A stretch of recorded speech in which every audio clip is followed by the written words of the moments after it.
So let's talk about healthy weight. It's a bit like asking, what's the definition of health? We think we know what we mean until we come to define it.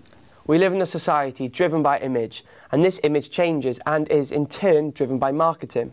The idea of what the ideal body is has changed over time, and it's still changing. And that's easy to see if we look specifically at images of women. Compare the voluptuous woman in Renaissance painting with today's size 0 catwalk model, for example. Even in the last 50 years, the media's portrayal of the ideal body has changed dramatically. Yep. In the 50s, it was the hourglass figure for women and slim and trim for men. In the 60s, it was straight up and down for women and men.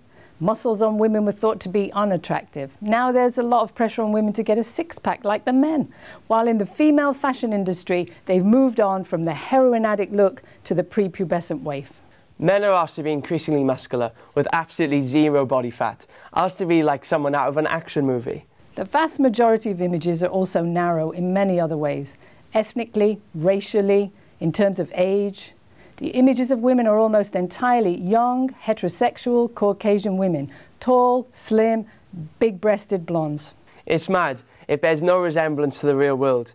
The reality is that whilst most men in public may seem attracted to that stereotype, really, the most attractive quality is confidence.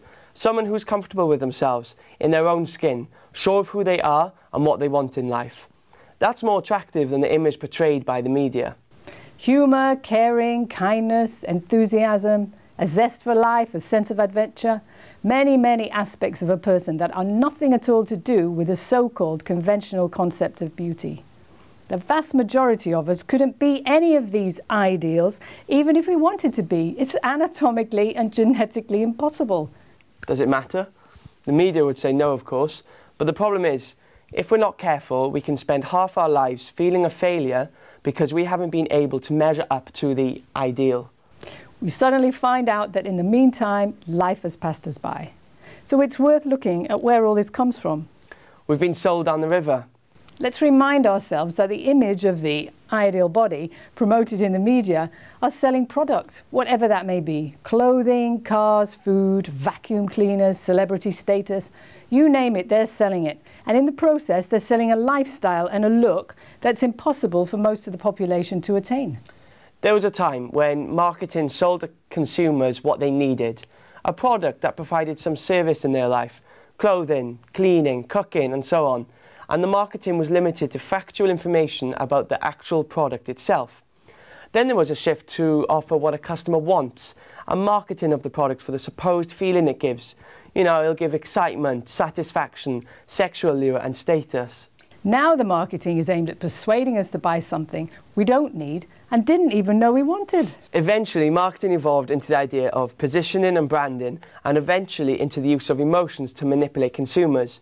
Now our emotions are manipulated in every advert, whether that's the product's associated feel-good factor, the loss of happiness if we don't have what they're selling, the sexual allure that comes with a certain brand of perfume, for example, or the privileged lifestyle that accompanies a certain alcoholic drink. The list goes on, all day, everywhere, especially if we live in the city. We're exposed to marketing of one kind or another. Almost everywhere we look, there's a logo. In the 60s, we were exposed to an average of 50 advertising images a day. By 2009, that figure had risen to an average of up to 5,000 advertising images a day. Images everywhere we look, trying to persuade us to buy something, and in the process, subtly and constantly informing us about the kind of life we should be living and how we ought to look. Yeah, it's not surprising that if we're not conscious of this, we can find ourselves constantly feeling dissatisfied with our lives and our bodies without really knowing why.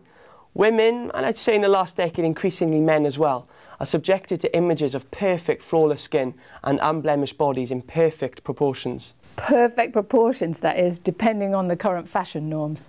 It's easy to forget that these images are not of real people, but images manipulated, tweaked and primed in a computer program.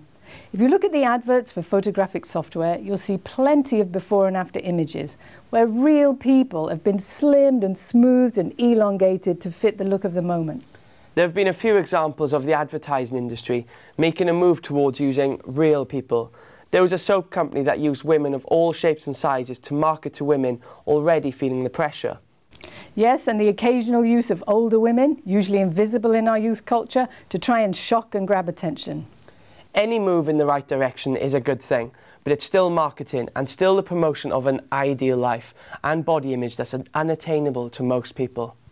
And the thing is, for most of us, our body image is inextricably linked with our self-esteem. And if we're not aware of this, we can be manipulated into feeling dissatisfied with our body image and therefore with our lives. So, we start measuring our body by how it looks and not how it works. Does it perform the activities we want it to without complaining? Well, at some level we expect it to and take it for granted. It's only when it starts to complain that we pay it any attention. And don't forget, all this pressure to be something unattainable also has a negative effect on our mental and emotional state, which in turn can further affect our body and how we take care of it. Or not. Or not. We end up only caring about how it looks. Does it conform to the advertising industry's specific criteria? If not, we feel bad and want to change ourselves. And in some cases that means drastic changes. The number of people using surgery to permanently change something about their face or body has risen massively in the last decade. Yes, that's how crazy this has become. And given that the ideal is constantly changing, that seems pretty risky too. I don't think we can underestimate the pressure to look a certain way, and especially in the UK and the US, to try to look 20 when we're actually middle-aged. A woman is over the hill while a man matures like a good wine.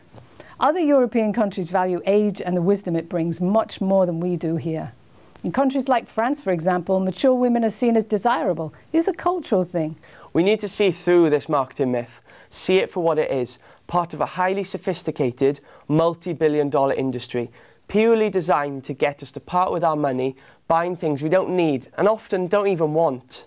Let's see the media messages for what they are, manipulation of our emotions, and reject them. And we're not suggesting this is easy because the pressure can be enormous. Yes, the manipulation has been incredibly successful.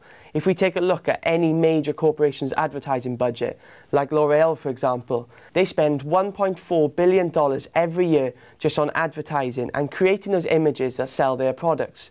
If it wasn't successful, they wouldn't be spending such vast amounts of money on it, right? So where does this leave us? Well, first of all, when we talk about an ideal healthy weight, we're talking about something entirely different. Yeah, we're talking about what is ideal for us as an individual, given our frame, our height, our lifestyle and our genetics. We're talking about what our body would look like if we were perfectly healthy and strong, with enough energy to fulfill all we wanted to do, with some left over. When we're healthy, our weight and body stays within healthy limits. We exercise and so our muscles are toned and we've got the stamina to live our lives.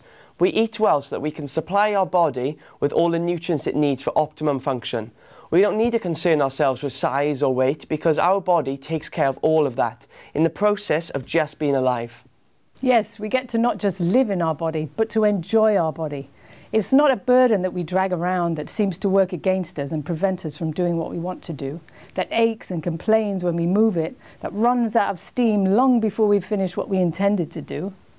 We can have a body that's full of energy like a child, that moves around unself-consciously, that enjoys moving just for the sheer joy of moving. Our bodies are meant to move. They were designed to move. They don't do well when they're not moved. It's a strange paradox that the more we move our bodies, the more they want to move. The more we expend energy, the more energy we seem to have. And we're not talking about burning ourselves out, of course. Not at all. Our bodies should be treated with respect, given what they need for optimal function, and then they should be used to support us in our lives. Which brings us to my favourite quote.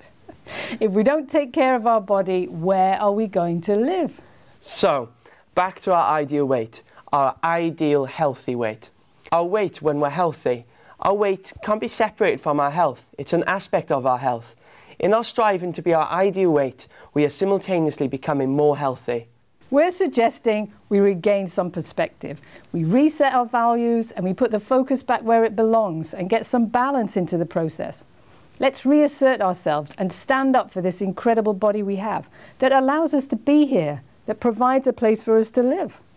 As we've said before, our body gets on with all it has to do despite what we throw at it, or deprive it of, until of course it starts to creak under the strain. And it has incredible powers of healing, so that at any point we can reverse the trend and create a body that supports and sustains us. When we feel strong, healthy and energetic, our self-esteem increases. When we can accomplish what we intended in any one day, whatever that may be, we experience a sense of achievement. Not surprisingly, when we stop comparing ourselves with artificially created images designed to leave us feeling dissatisfied, we feel better. If we want to compare ourselves with anything, let's compare ourselves with ourselves as we make progress towards health. Let's spend our energy on our own evolution, on becoming the best we can be, on finding out who we really are, on honing our skills, whatever they may be, on working on ourselves, on our health physically and also emotionally and mentally as well. We're a healthy, whole human being able to adapt to whatever life throws at us. We can process the feelings and find solutions while staying in life. All these things we can and should work on while we work on our weight management and on increasing our level of physical health. Our outcome will be enhanced by this work, our chance of success exponentially increased. Working on ourselves from a point of non-judgment is empowering. When we feel powerful, all our goals feel attainable. Progress is assured, everything and everyone benefits. This is what we mean when we say ideal healthy weight.